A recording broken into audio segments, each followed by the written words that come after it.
In this video, I'm going to talk about the AsyncTask class. So if you go to the developer's website, you'll see that the AsyncTask enables proper and easy use of the user interface thread. Now, this class allows you to perform background operations and publish the results on the user interface thread without having to manipulate threads or handlers. Now you can see an asynchronous task is defined by computation that runs on a background thread and whose result is published on the user interface thread. So an asynchronous task is defined by three generic types called params, progress, and result, and we're going to look at that now. And four steps called the on pre-execute, actually going into the background or doing background method. On progress update, while you're in the background, updating some progress bar. And then the on post execute. So I'm going to look at the AsyncTask class for this video and see how we can run some specific tasks in the background instead of slowing down the user interface on the main thread of your application. So I'm going to go to Android Studio now. Now I've done a small application here just to show you how it works and what is the problem actually. So you'll see there in this application we roll the dice. So let's say we want to roll the dice 1,000 times. So we run a for loop and we'll look at the coding now. So if I roll the dice, it will create random numbers every time the for loop runs and tells me out of the 1,000 times I've rolled the dice, how many times it was a 1, a 2, a 3, a 4, a 5, or a 6. So it's quite easy coding. If you look at the activity main XML, we've got an edit text that asks the user for how many times did they roll the dice. We've got the button. If he clicks it, we give the results on the text view. So if you look at the coding in the main activity, we've set up all the components, make links to them, set the button up so that when it gets clicked, it goes to the onClick method. Then I declared variables for every single value that you can get, either 1 or a 2 or 3 or 4 or 5 or a 6, and we use these variables to count the number of times that we got a 1, a 2, a 3, a 4 or 5 or a 6. Then the number of times is what the user typed, so we get whatever the user typed by using et number times. So that will just be this edit text, et number times. .getText.toString. The trim method just removes white space at the beginning and at the end. And because we want to use this as an integer, I'm taking that string that the user typed, which will be a number in any case, but it will be a string number, convert that string to an integer, and then save it into number of times. And then that's the number of times we will run the for loop. Okay, we'll get back to that now. Then I use the random class in order to create a random number. I'll just declare the results variable there. And then in the for loop, we start at 0 up until the number of times that the user indicated, which means that this for loop will run the exact same number of times as the user entered in the edit text. Now, every time it runs, we need to create a new random number, and that's simulating rolling a dice, for example. So there's the random object that we created. So on that random object, we call .nextInt and we pass in a 6. Now the 6 just means there it's going to return me a random number between 0 and 6, where 0 is included and 6 is not included, which means I'm going to get the values 0, 1, 2, 3, 4, or 5. So if I put a +1 there, instead of starting at 0, it will start at 1, and instead of ending at 5, it will end at 6. So this will give me then, this line there with the +1 will give me a random value between 1 and 6, where 1 and 6 is actually included. So basically values on a dice. So if we get the random number every time this loop runs, we pass that random number into the switch. If it's a 1, we increment the 1s. If it's a 2, we increment the 2s. If it's a 3, we increment the 3s. If it's a 4, we increment the 4s. If it's a 5, we increment the 5s. And then if it's not a 1, 2, 3, 4, or 5, it must be a 6. So then we increment the 6s as the default. After this for loop, we can then set up the results variable. So we'll say the results 1 and show the number of 1s, 2 and the number of 2s, and so forth. And then on TV results, we set the result and we show it those that the process is done. So let's just look at this again. So if I type 1000, it means this loop will run 1000 times and then show process done. So that was quite quick. If I put another 0 there, also very quick. Let's put another 0 there. Not that bad. Put another 0 there. Also fast enough. And now if I start adding zeros, you'll see it gets slower and slower. So if I now click it, it takes about, I think, 5 seconds before it will be done with this one. So let me just click this one again. 1, 2, 3, 4, 5. So basically 5 seconds before it's done. Now if I click another 0 there, now I'm running this loop really a lot of times. Now I've clicked the button, and if I try to click on the edit text, nothing is responding. So it seems to the user as if this application that we're currently running is actually not responding. And even the Android system will pop up and say, you know what, this one isn't responding. What do you want to do? So I'll say wait, because I know actually this thing is doing some work in the background. Or not in the background, in this case, in the user interface thread, and that's why the whole thing is hanging now. And even the Android system picks it up. So we do not want to have this happen for any one of our users. There's the second time it pops up this thing.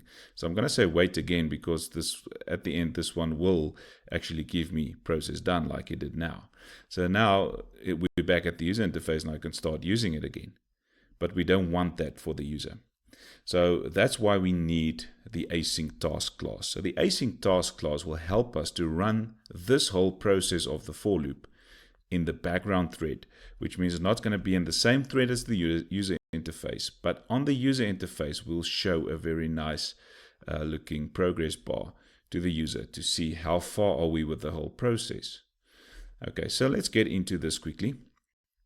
So just after this on-click listener, I'm just going to take away this emulator. Let's see how we can do this whole thing now in the background. So just after this onCreate, let's do it after the onCreate method. We're going to create an inner class.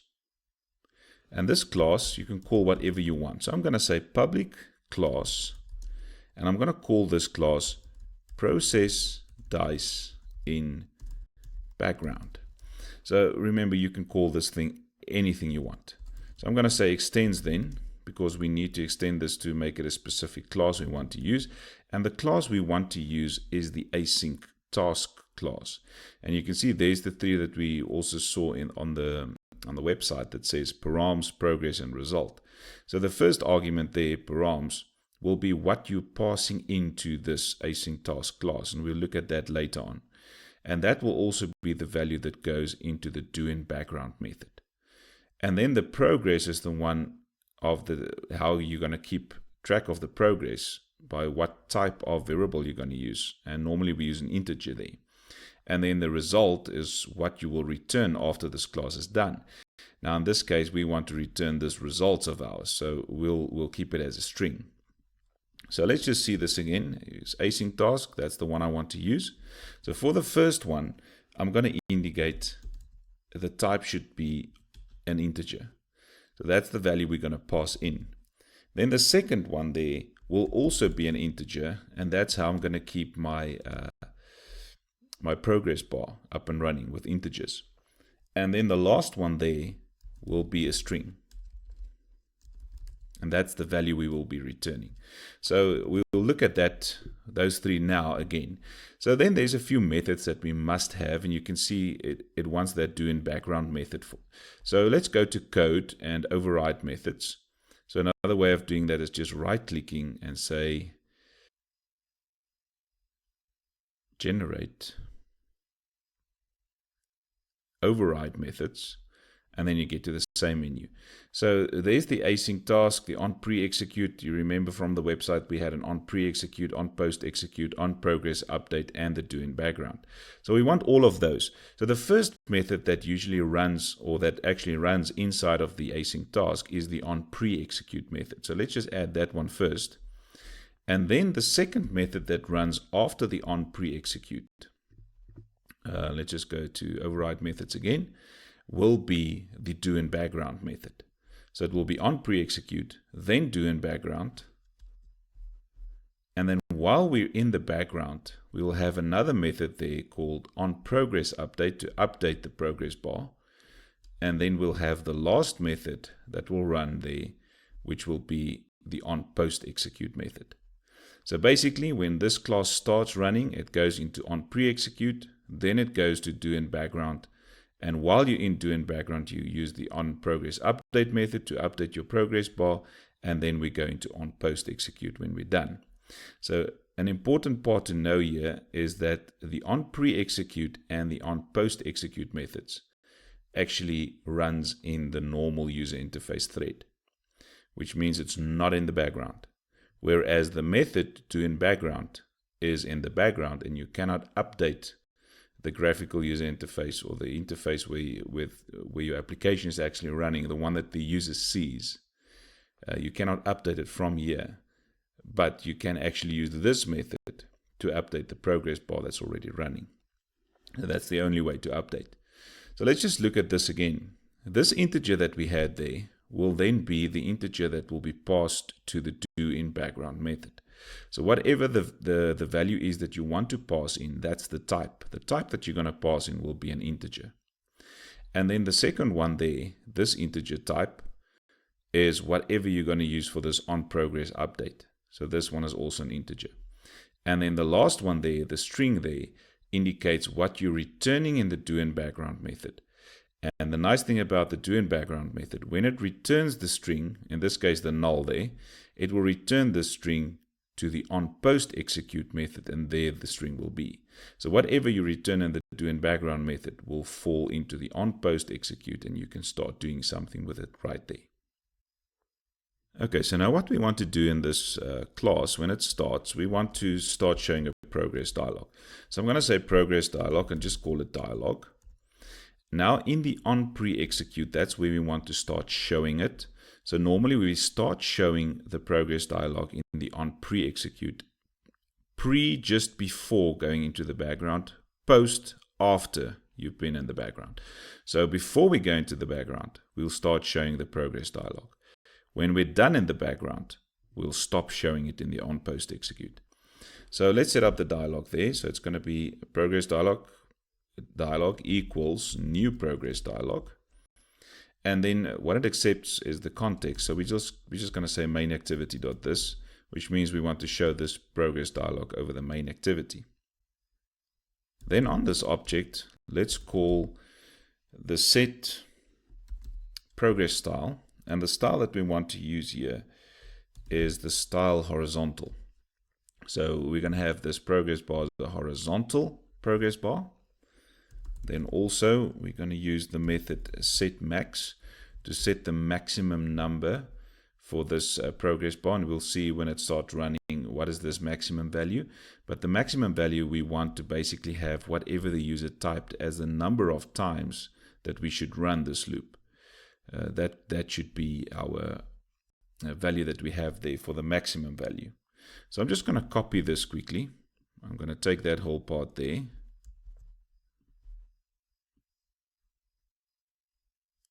Let's take it until there, copy.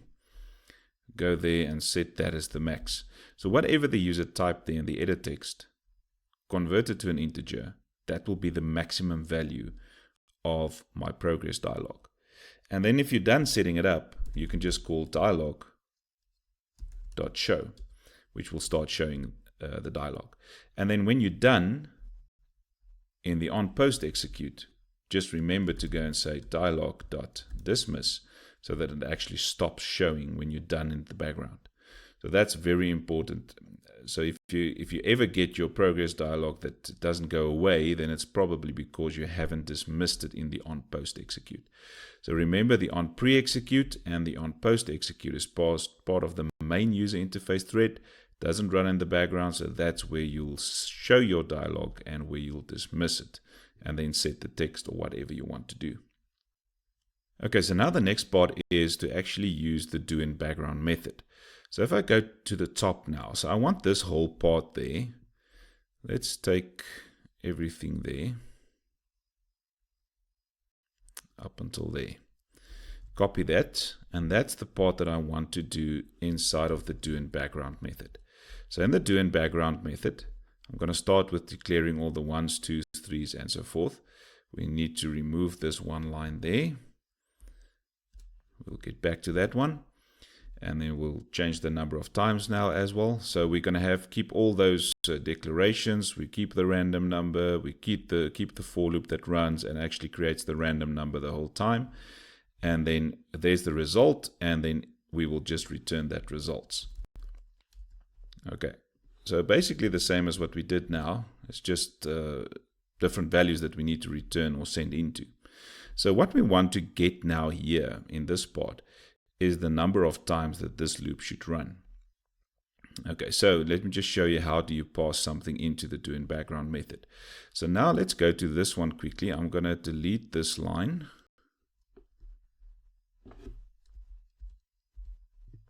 And all the rest. I just want that one line there.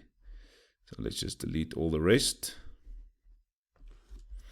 So basically now when we click the button, we're just going to get the number of times that the user wants to roll the dice. And now we must call this process dice in background. So what we're going to do is to call new process dice in background. That's the class that we want to call. And then you call dot execute. Now, if you look at your AsyncTask class again, that first declaration is of type integer. And that's the integer that will be passed into the do in background. So that's the value that you've got there. So integer is the type of what you pass in there, but it's also the type that you must use here. So in this case, we want to pass in that number of times. Now the nice thing here, you can see that the do in background accepts an integer params. Now what is this 3 dots there? It means that this params is an array of type integer that can accept any number of values as well as you pass it into the array. So I can use the number of times, comma 1, comma 2, comma 3. So I'm passing in different values there, 1, 2, 3, 4 values. And in params, position number 0 will be number of times. Position number 1 will be 1. Position number 2 will be 2. Position number 3 will be 3. So it depends on what you want to pass in to this specific execute method. Okay, so just doing this, process dice in background, execute, passing in number of times. So that number of times must be of type integer. And then that's also what we're passing in there. So where will I get this number of times now? I will get that in the params array. So I'm going to refer to it there as params and then going to position 0. Because I'm only passing in one value, that one value will be in params position 0. Okay, so now the for loop should actually work because we've got that specific number of times that the user wants to roll the dice. So the for loop will run for that number of times, and then when it's done, it will say results equals this, return the results.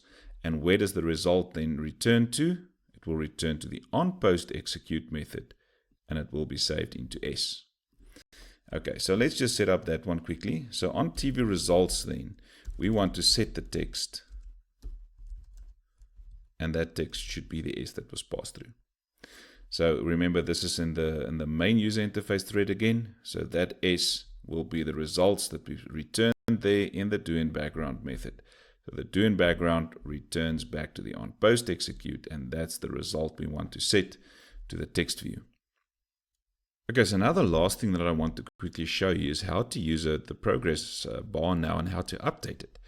So if you go to just before the for loop, I'm going to declare 2 variables there. I'm going to have a double current progress, and we're going to set that one to 0. And I'm going to have another double, which will be previous progress, in order to keep on updating our specific progress bar. So if we go then into the for loop, we will calculate now the current progress. So when the for loop starts running, the current progress, let's see if you agree with what I'm going to say now here.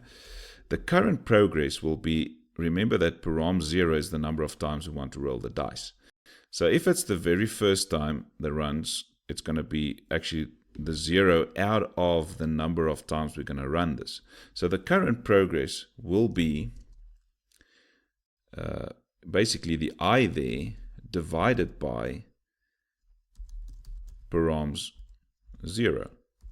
So every time the loop runs, if it's the first iteration, the second one, I will be 1. So it's 1 out of, let's say you want to run it 100 times, then it's 1 out of 100. Then 2 out of 100. Then 3 out of 100. And so it carries on just to get the current progress of where we are at. But because this is an integer and that's an integer, just be careful of integer division there. So I'm just going to convert that I to a double. Okay, so now we've got the current progress. So where the loop is at for that specific position divided by the number of times, that's our progress. So now we can go and test.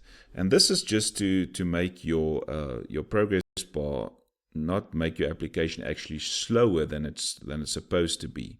Because you can actually slow down the whole process by showing a progress bar. So this if statement helps you a bit to not slow it down too much. So I'm going to say if the current progress minus the previous progress, which in this case is 0. So for the first time, that one will be 0. And then we're going to say if it's greater than or equal 0.02, which means that we actually want to update the progress bar every 2%. 0.02 is basically 2%. So every 2% that your application is done in the for loop, we want to actually start progress or displaying that specific progress. So then we'll just call publish progress. And now we're going to pass in the value of I to publish this specific value. So wherever we are now in the for loop, we will start progressing or publishing that. And then we will say, well, then the previous progress should now be whatever the current progress is. And then we carry on the for loop increments. Current progress is again this, but we've got the previous progress by assigning it to the current one now. Okay, so now we've got publish progress there. Now this publish progress method calls this on progress update. And now again, the value that you're using here, that I, is of type, what you've indicated there is the second one. So it must be of type integer, and you can also see that this on progress update is also of type integer. So if I'm saying publish progress I, that I will be passed into values at position 0, and I can now use it here. So the only thing I want to do here is to go to that dialog object and call set progress, and I want to set the progress to this values array at position 0, and now it will set the progress. So there's another way you can also do this by saying .set, or maybe not set, let's just say increment progress by. So you can say increment progress by, and then you can maybe add a 1 there, so it keeps on incrementing it by 1 or whatever you want to do. In this example, I'm just going to say set the progress to the value that I'm passing through. So we're basically passing through the I value where we are in the loop at this stage. So let's just quickly run this and see how it works on the emulator. Okay, so let's say we're going to do a 10,000 there, roll the dice. You can see if I click it, we've seen that progress bar now very, very fast. Let's just add another 0 there. You can see there's the progress bar. It starts showing, but it's really too fast to actually show that progress bar. So if I put another 0 there, also very fast. Again, there I can see something happening. Okay, now let's add another 0. And now you can see the progress bar actually running. So if you remember for this one, it actually took us 5 seconds. So let's just count down this again. 1, 2, 3, 4, 5, 6, or maybe 6 seconds. So if it's taking too long, you can actually go to this value there and make it, let's make it a 3 there, which means we're not updating the progress bar as often. Okay then, and another thing that we can do there is to just show a toast when we're done. So we'll show the toast also there in the on post execute. We'll show the toast. And maybe just say process done. Something like that. And that will just help the user to also see, okay, we're done rolling the dice. So you can see there the text view there that we've got there. We don't want to show text view right at the start. So what we can do there is to, just after declaring and setting up TV results, the text view, we can call set visibility and pass in view.gone, which will take away that text view totally. And then when we want to start displaying the results, we can call tvresults.setVisibility again and call view.visible, which will start showing it again. So let's stop again, play it.